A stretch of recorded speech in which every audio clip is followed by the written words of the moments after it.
arriesgar. Antes de decir algo, piensa, ¿es necesario? ¿Es verdad? ¿Es algo amable? ¿Dañará a alguien? ¿Mejorará el silencio? Poema hindú. Muy bienvenidos a Corazón Valiente, el poder de los valores. Desde el estudio de Radio Nacional en el CCK y junto a la TV Pública nos encontramos para reflexionar, para tener un momento de relax, para descansar de tantas noticias desalentadoras que en este momento nos invaden continuamente, ¿no? Y para descubrir que hay buenas noticias, sí, las hay, siempre hay. Quizás entre tantas dificultades no podemos encontrarlas tan fácilmente. Y nosotros acá apelamos a la concientización de la importancia de la práctica de los valores humanos. Sí, yo me paro siempre sobre la base de 5 valores fundamentales que para mí son la verdad, la acción correcta, la no violencia, la paz y el amor. Yo creo que practicando estos valores que hacen al ser humano se transita un camino más amable. Pero eso hay que probarlo y hay que experimentarlo. Y desde acá, desde este espacio, no pretendemos enseñar nada ni decir cómo son las cosas, sino lo que dije antes, reflexionar, escuchar sobre todo, escuchar a nuestros invitados, escuchar todas las voces para escuchar tu voz. Eso me parece que es lo más importante. Y todo mediante la autoindagación. Creo que se puede aprender mucho haciéndonos preguntas. Y el tema que vamos a tocar hoy es el valor de la comunicación, que creo que tiene un peso muy importante, y no solamente en los medios, sino en nuestras vidas de relación, ¿no? Con nuestra familia, con la gente, en la sociedad. ¿Te preguntaste en algún momento qué está pasando con la comunicación? O sea, todos decimos, hay mucha violencia, ¿qué le pasa a la gente? Pero digo, preguntarnos nosotros, ¿qué pasa? ¿Cómo me comunico con mi hijo, con mi mamá, con mi papá, con mi compañero en el trabajo? ¿Somos coherentes con lo que decimos, hacemos y pensamos? ¿Qué nos comunican los medios? ¿Noticias, ideas, opiniones? ¿Confunde o aclara? Bueno, muchas preguntas que yo me hago, que te las estoy trasladando a vos en este momento. Y quiero que nos pongamos cómodos, que percibamos cómo entra y sale el aire por nuestros orificios nasales, que eso nos da vida. Estamos respirando para estar aquí presentes hoy con un gran comunicador, que de la manera que llegó a estar acá en este programa, estimo decir que tiene una muy buena comunicación y una gran virtud, que es la humildad. Con nosotros, Luis Novarecio. Hola Silvia, me gusta verte, gracias por invitarme. Gracias, muchas gracias por estar acá con nosotros. La verdad que la comunicación para que llegues acá fue buenísima y eso no sucede muy a menudo, eso habla de vos. Es verdad, pero ni bien me mandaste el mensaje te dije que sí, bastó que nos pongamos de acuerdo y acá estamos. Por eso digo, vamos a un corte y ya tenemos a nuestro invitado con nosotros. Gracias. He escuchado tanta gente decir tantas veces que en la vida no hay que arriesgar.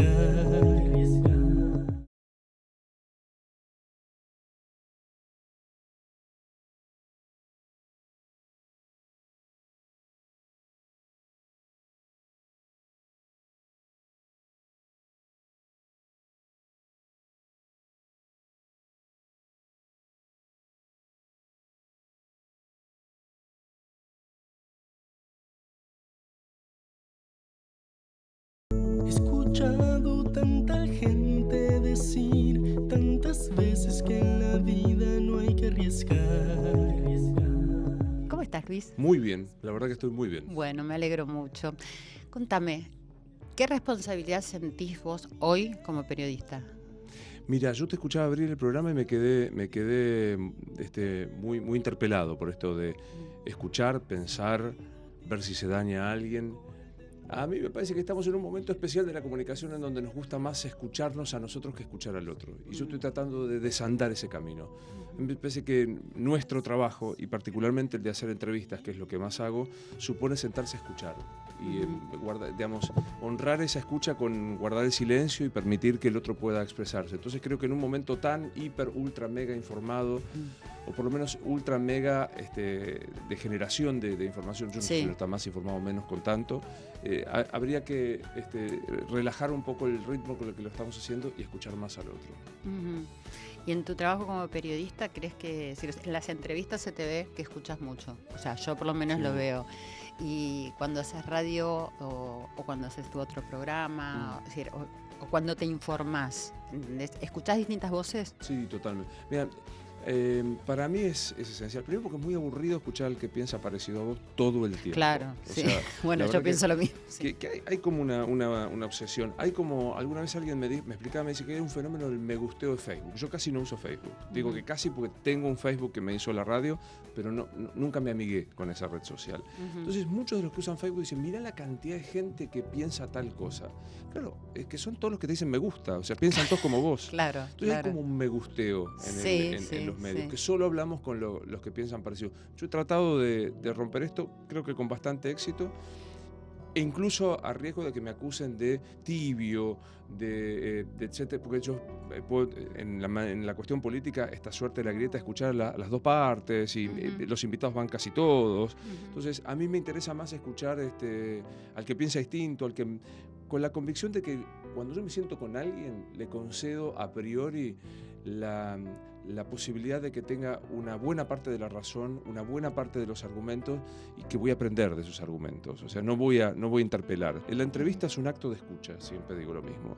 Es casi, a los que nos gusta el psicoanálisis, un acto psicoanalítico de ir acompañado por un psicoanalista que no conduce el camino, pero sí lo acompaña un paso atrás para tratar de interpretarlo. Sí, yo pienso lo mismo, porque cada vez que hago una nota me siento como que estoy haciendo terapia. Sí, claro. Porque de alguna manera te obligan a pensar en vos, sí, ¿no es claro. cierto? Y bueno... Que te escuche y dice, ¿por qué eso? Digamos, que resalta algo que vos dijiste que por ahí pasó, y bueno, eso es un poco la entrevista. Sí.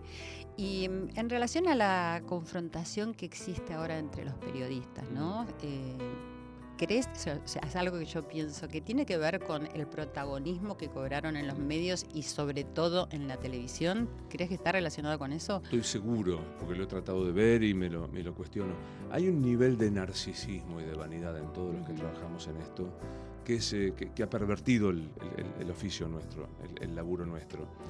Hubo un momento, yo creo que ubicarlo en la época de los 90, con la llegada del menemismo, en donde todos los órganos de control del Estado habían desaparecido. Entonces el periodismo se había transformado como en un único lugar de reclamo de muchísima gente. Y esto que fue interesantísimo, se fue profundizando al punto que nos convencimos de que éramos los fiscales, los investigadores, los jueces y sobre todo los que decidíamos qué opinión sí, qué opinión no. Esto también empezó obviamente por la tele y también por la radio, pero también se agregó un fenómeno que es cuando apareció la foto de los periodistas de los diarios en los diarios. Antes se firmaba sin foto. Claro. ¿Quién eras? Sí. Y después los periodistas de diarios fueron a la tele. Y es muy bueno, vos que has tenido y tenés un nivel de popularidad y notoriedad como pocas veces se ha visto. Digo, ustedes que participaron. Sí. Entonces vos sabés de qué se trata. Es un poco, vamos a inventar el término, mareante, es un poco embriagador esta cosa. Sí, la pantalla sobre todo. La pantalla es como, digamos, te reconocen, te tratan de alguna manera. Entonces me parece que esto transformó en un periodismo de primera persona. Escribir en primera persona no es el mejor. Seguro en la crónica periodística no existe. Pero yo digo, yo pienso, yo creo, y eso es complicado. Sí, inclusive cuando yo voy a lugares a programas televisivos para que me hagan una entrevista, siento este protagonismo del periodista, ¿entendés? Que está primero antes que el invitado, y eso es una cosa rarísima que a mí en estos tiempos me llamó la atención porque antes no sucedía. No, total. Yo tenía un gran jefe en Rosario que era un tipo autodidacta, no había pasado nunca por la facultad. Y cuando nos poníamos así, me miraba y me decía qué, cómo, cuándo, dónde y por qué. Eso tenés que preguntar vos. No, yo creo. ¿Qué, cómo, cuándo, dónde y por qué? Y esa es la historia, ¿no? ¿Y cómo, vamos a usar ya el cómo afecta todo esto a la comunicación social? O sea, y el grado de credibilidad que tiene la gente frente a las noticias, ¿cómo es? Yo creo que no hay de verdad una empatía en la comunicación. Yo creo que hay un momento de verdad muy, muy, muy perverso en nuestro trabajo. La gente que escucha un medio porque sabe cómo opina se centra en solo eso y lo cree como verdad revelada, y a la inversa, ¿Cómo afecta? Yo creo con mucha ira. Estamos enojadísimos. Hay un nivel de enojo fenomenal. Es verdad que es cómodo. La grieta es cómoda. Yo siempre digo lo mismo. La grieta es cómoda porque supone que yo no tengo que pensar demasiado. Vos estás de mi lado y todo lo que digas está bien. Vos estás en mi contra y todo lo que digas está mal.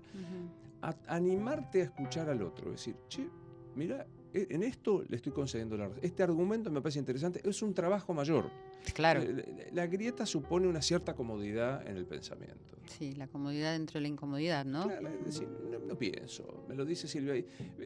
Piensa como yo, listo. Pero mira, está diciendo cualquiera. No importa. Lo dice porque está del lado mío. Pero eso hace que también realmente la sociedad esté confundida, Sí. ¿no? Y que no se sepa muy bien. A veces, bueno, con todo lo que va girando, ¿no? Y que se va viralizando. Y, por ejemplo, una amiga dice, no, eso es falso. No, esto sí es verdad. Y te digo, ¿cómo sabes vos como periodista cuando una noticia es falsa y cuando es verdadera? Y cuando haces lo que aprendimos de chicos en las escuelas y en la facultad, que es, yo no creo en lo que... Yo no creo, la objetividad no existe como tal, está aprobada por los científicos, no hay una noticia objetiva por la carga emocional y personal que uno le pone. Sí hay algo que se llama rigurosidad. La rigurosidad supone, por ejemplo, el chequeo de fuentes, una inobjetable o dos independientes. Los hechos no traicionan. Rodolfo Walsh decía, los hechos no traicionan. Los hechos, después el condimento que se le pone. Entonces hay que volver a esto. En el fenómeno de las redes y de la posverdad, tan recontra discutido, en donde esto es, aunque vos veas la prueba en contrario, vos tenés que sostenerte en los hechos. Y bancarte que hay una suerte de desprecio en algún momento por lo que vos estás diciendo. Con el tiempo...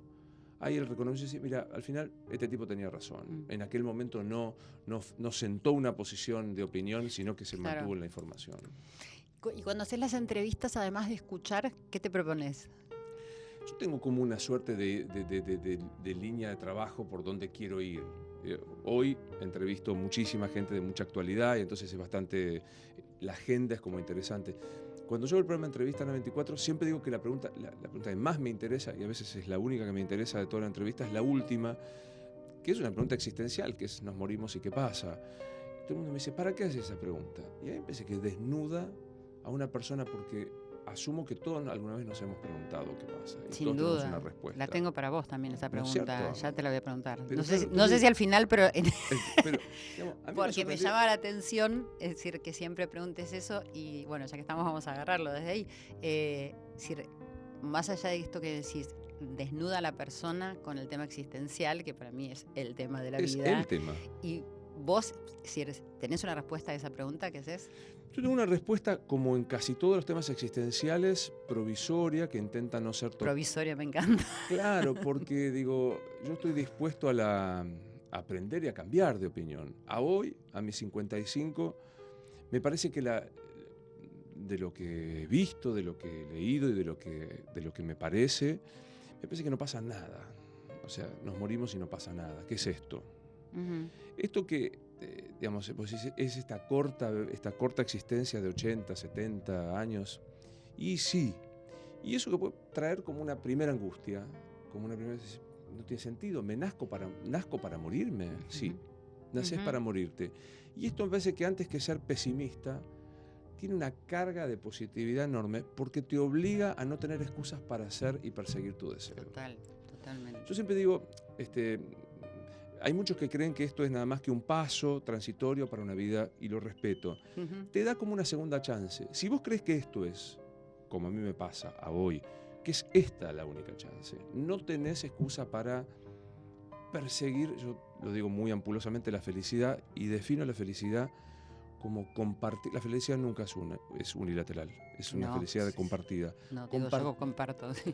La felicidad es una instancia o una situación de compartir con los que vos amás buenas cosas. Entonces no hay más excusas. Cuando vos decís, mira, es esto, me morí y no pasa nada más. Entonces, bueno, ponete a laburar ahora, ponete a perseguir ahora lo que vos deseas. Sí, y está bueno lo que decís porque sea lo que fuere, que no lo sabemos, creo yo, lo que tenemos para aprovechar es esto. Es esto, ¿viste? Si entonces, no es más allá de cualquier creencia, si ¿no? No, excusa, ¿viste? No, lo voy a corregir. Claro.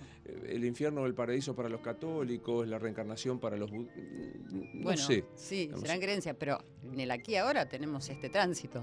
Obvio. Y tiene que ser un buen tránsito. Tal cual. Y contame un poco de tu infancia. Bueno, yo soy rosarino, Sí. soy hijo único de un padre que vino después de la Segunda Guerra Mundial, pasó toda la Segunda Guerra Mundial en Italia, italiano, piemontés, que se casó con una madre que nació aquí, pero es italiana y piemontesa también. He buscado en el árbol genealógico algún sajón, no. Es una gringada insoportable. Ok. Lo digo con mucha gracia, porque yo estoy muy orgulloso de ser hijo de mis padres y perteneciente a mi familia. Clase media laburante. ¿Tuviste una linda infancia? ¿La recordás como linda infancia? Muy linda infancia, vista en retrospectiva con carencias, digamos. Se llegaba justo, pero yo nací en un barrio, en Rosario, al lado de un club de barrio con la pileta, en un PH, en un departamento de pasillo, donde íbamos a jugar en patas al club de barrio, volvíamos en pata y se jugaba en la calle y se andaba en bicicleta por la calle. Una gran infancia. Soy hijo único. Sos hijo único. Sí. Y esa infancia, es decir, y tus padres, los valores de tus padres, es decir, ¿una influencia en tu personalidad del día de hoy? Muchísima. A mí me pasa esto, yo siempre digo, no solo los quiero como habitualmente nos pasa con los padres, sino que los admiro profundamente. De mi viejo aprendí el sentido de lo que está bien, de hacer las cosas bien. Mi viejo tenía una frase que era tremenda, decía, mira, vos podés hacer las cosas bien o mal. Es lo mismo, si las haces mal las vas a hacer 2 veces. Entonces esta cosa del sentido del respeto, de considerar al otro. Y de mi vieja hay un valor que yo ahora me doy cuenta que es muy importante, que en aquel momento me parecía muy hincha pelota, que es la tenacidad. Mi vieja era una mina muy tenaz, digamos, ante la adversidad seguir. Entonces creo que son 2 cosas que aprendí mucho de mi vieja. ¿Y que tenés? Sí, yo soy... a mí no me tocó, viste que hay gente que es de un talento descomunal, la creatividad, no me tocó ni la belleza, ni el talento, ni ninguna cosa que a priori te abra puertas. Pero que soy un tenaz, o sea, a tenaz va a ser difícil que me gane. Pero algo te tocó igual. Algo sí, que está más allá de por ahí, no sé, señalas la belleza o por ahí gente que tiene un talento, un don, que nace con un don, pero bueno, algo tenés también, porque más allá de tu talento, de todo el esfuerzo, la tenacidad, bueno, estás en un lugar de comunicación donde, por ejemplo, ¿por qué crees que te eligieron para entrevistar a la presidenta en su momento? Bueno, primero fue un acto de generosidad de Daniel Haddad, que es el director y el dueño de Infobae. Pero tampoco es porque sí, una generosidad. No, es verdad. Él lo que buscaba era un periodista que fuese a hacer una entrevista, en esto que yo te decía, que tuviese curiosidad por entrevistar a alguien que no había sido entrevistada y que depusiese sus ganas de opinar sobre esa persona, que lo hiciera en todo caso en una nota de opinión, pero que en la entrevista se sentara a conseguir datos que antes no se habían conseguido. Mira, la entrevista es, cuando lees cualquier manual de entrevista te dice, en la entrevista el contenido es el rey.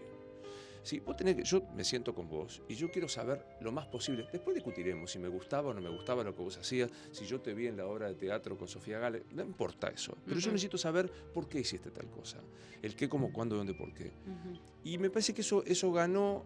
Daniel me dijo, ¿te vas a animar? Aparte fue un riesgo. Porque me decía, te van a insultar por derecha, te van a insultar por izquierda. Me dice, laburá para la gente que tiene ganas de escuchar a una entrevistada que no se había sometido prácticamente a las entrevistas. Y me parece que eso fue el porqué me eligió a mí. Algo diferente.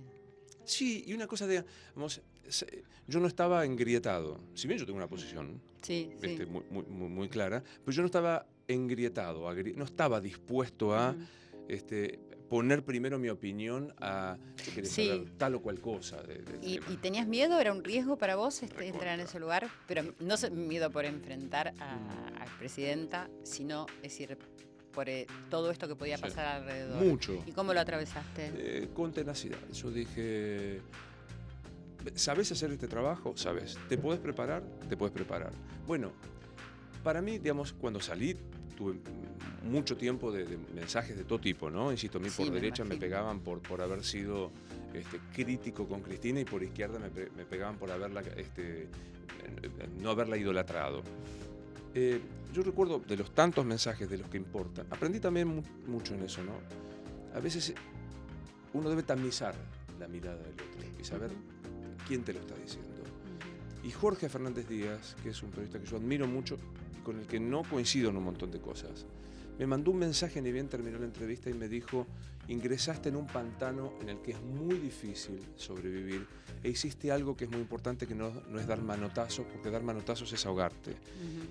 Y me pareció que era una linda metáfora que yo estaba haciendo, que era una situación pantanosa de la que salí sin haberme ahogado y habiéndolo atravesado. Y me gustó. ¿Te gusta ser periodista? Muchísimo. ¿Cómo llegaste a hacerlo? Por tenacidad. Yo tenía totalmente claro que quería ser periodista a los 6 años. Nada. Y ¿A los 6 años? Sí.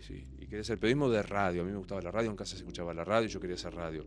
La vida no me fue sencilla porque yo, insisto, no tengo ningún antecedente de ningún tipo. Mi viejo tenía un taller metalúrgico, mi madre era ama de casa. Cuando yo me recibí en la escuela secundaria, en Rosario, habían cerrado la escuela de periodismo, época de los militares, y no había tantas opciones como hay hoy. Había que venirse a La Plata. Ni la UBA tenía periodismo como tal. No nos daba el cuero. No, estaba lo de La Plata, nada. No nos daba el cuero. Claro. Así que serás lo que debas hacer y si no serás abogado. Entonces estoy muy feliz de haber transitado la carrera de Derecho, pero siempre buscando este laburo. Y a los 20, antes de recibirme abogado, 21, por un aviso al diario, llegué a un canal a hacer Che Pibe Mal y recorrí todos los oficios que se te ocurran, digamos, lo que están haciendo los chicos, el switcher, escribir gacetillas, hacer graph, editar, salir a la calle.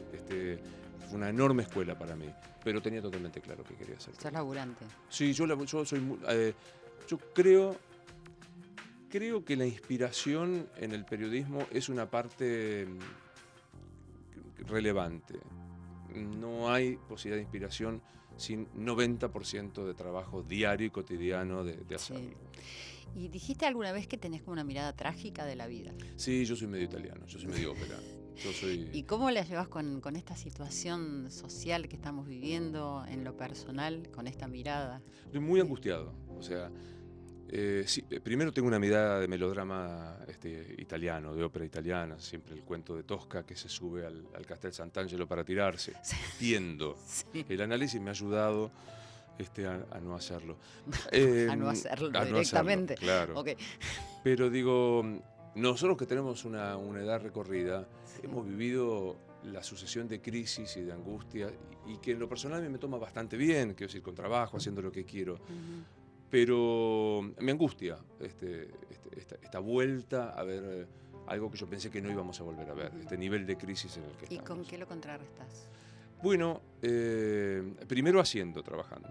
Yo creo que, como dice Carlitos Balá, que es una cita filosófica de un platónico, es el movimiento se demuestra andando. Hay que ponerse, sí. O sea, hay que hacerlo. Sí. También agradeciendo, porque yo soy un agradecido, yo soy un privilegiado. Como te conté, mi historia personal no hubiese hecho nunca pensar que yo iba a tener la posibilidad de hacer esto que me gusta tanto y con tan buena ruta como estoy teniendo. Entonces es laburo. Pero además del trabajo, quiero decir que obviamente entiendo que estés agradecido y que, bueno, y haciendo, sobre todo los que trabajamos mucho, bueno, soy parte, y uno es una especie de adicción también, claro. ¿No? Porque es decir, también estamos dentro de la actualidad y todo eso. Pero hay otra parte que tiene que ver con los afectos, que decir que te acompaña como para contrarrestar y que te creas algún mundo como para poder salir por un rato de todo este lugar de angustia. Mira, sí, siempre digo lo mismo, ¿no? Cuando por ahí me encuentro con otro workahólico, así como vos planteás, y yo siempre digo, detrás de esos muros hay otra vida que es la verdadera vida, que es la frase de Wilde, ¿no? Cuando estaba preso. Y sí, claro, tengo una familia que quiero mucho, estoy muy bien, estoy muy relajado personalmente, estoy muy contento y me encanta poder compartir este deseo de felicidad con los que amo, sí, claro. ¿Y tenés tiempo en familia? ¿Pasás tiempo en familia? ¿Encontrás ese espacio? Me lo he hecho a los sopapos. Yo tengo un problema severo porque me levanto muy temprano para hacer primera mañana en la radio, que es demoledor. Por ahora, y estoy tomando la decisión de decir no quiero levantarme más a las 4 de la mañana, porque los que nos levantamos a las 4 de la mañana somos seres humanos horribles. No me lo puedo imaginar, no se te ve horrible, se te ve bárbaro. No, pero somos gente horrible. Pero digo, nunca me puedo imaginar cómo es levantarse a las 4 de la mañana. No hay modo. Mira, Magdalena siempre me decía, cuando yo empecé, dormí siesta, ser riguroso. Claro. Bueno, hay un tiempo también para hacerlo, ¿no? Claro. Pero sí, yo me doy mucho tiempo. La verdad que estoy disfrutando que lo haces ese tiempo en familia, que es uno de los valores para Muy mí más importante. importantes de Y esta para- vida, y ¿no? con los amigos, y para salir, y para compartir, y eso sí. Para mucho. disfrutar. Sí. ¿Y qué te gustaría hacer cuando seas más grande? La verdad que el sueño mío sería poder vivir de una de las partes de este trabajo que es el que menos he desarrollado y probablemente para el que menos tenga talento, que es escribir. Ujú. ¿Cuál es el sueño así casi de niño, utopía? Es escribir un libro que sea un éxito y que me permita seguir escribiendo, y solo hacer esto de los medios colateralmente, pero me encantaría dedicarme a escribir. Pero no retirarte de los medios. No Para- retirarme del todo, pero no levantarme a las 4 de la mañana todos los días. O sea, no hacer una tira diaria de enero a enero. Yo hago, gracias a Dios, debo decir, hace Sí. no me acuerdo cuántos años, sin parar un solo fin de semana. Ujú. Entonces, la gimnasia de nuestro trabajo, te lo voy a contar a vos, es muy, muy absorbente. Entonces me Ujú. gustaría estar más manso, ¿no? O sea, y poder escribir, que es lo que más me gusta. ¿Y a un corto plazo pensás Estoy eso? escribiendo, pero mira, el año pasado las 2 editoriales grandes tuvieron la generosidad de llamarme para que escribiera, y que querían que escribiera actualidad. Yo no tengo la menor voluntad de escribir sobre actualidad, ni ensayo, ni nota de opinión. Entonces hay un proyecto por ahí de una cosa de ficción, y que presenté después de mucho tiempo no animarme. Me dijeron, por acá pueden dar. Entonces era uno de los editores, me dijo, te vamos a poner un personal trainer, que es un tipo que te esté al lado exigiéndote, porque es de vuelta. Ajá. La inspiración es un... La entrevisté a Liliana Hecker los otros días y me decía, una sola vez en mis 50 años de escritoras me salió un capítulo todo de corrido porque me inspiró. El resto es Sí, escribir. sí. Yo que he escrito también digo que es así. Escribir. Y ficción. Y ficción, y sí, yo no quiero escribir nada parecido a la realidad, ¿no? O sea, quiero decir, no quiero escribir en la primera persona mía del periodista que analiza la realidad. No, totalmente. No quiero nada de Tenemos eso. que ir cerrando. Si tuvieras que barajar y dar de nuevo las cartas, ¿las ubicarías en el mismo lugar en que No. vienen desarrollando ahora? No entiendo a los que dicen que repetirían exactamente lo que dicen. No, de ninguna manera. No haría casi todo distinto. Casi todo distinto. ¿Algo? Sería mucho menos arraigado a las cosas y a las personas que he sido. A mí el arraigo a las cosas, especialmente a los lugares, Ujú. me privó de lo que estoy tratando de hacer ahora, que es conocer otra situación. No, por de pronto eso. Ok, o sea que podrías barajar y dar de nuevo en cualquier momento. ¿Se puede? Sí, se puede. Yo te dejo, por lo menos. Te agradezco. Pero lo tenés solo el permiso. Se Bueno, puede hacer muchas lo que gracias. uno quiere, y sobre todo en la situación en la que vos estás.